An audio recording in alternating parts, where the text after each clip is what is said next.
ছিল, এখন সেই পরিবেশটা আমরা পাচ্ছি না। আমরা বাচ্চাদেরকে নিয়ে খেলাধুলা করার জন্য সুন্দর একটা পরিবেশ আমাদের দরকার।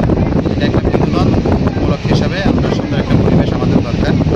সেজন্য আমি কর্তৃপক্ষ মহলের দৃষ্টি আকর্ষণ করছি, এরকম সুন্দর একটা বীজকে যাতে যথাযথ কার্যকর চালিয়ে গিয়ে সুন্দর একটা বেড়িবাঁধ দিয়ে সুন্দর করে গাছগুলো রোপণ করে যাতে একটা সুন্দর বিনোদনমূলক একটা সমুদ্র সৈকত পাহাড় দেওয়া যায়।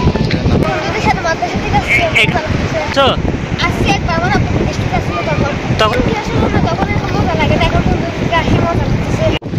1 মাস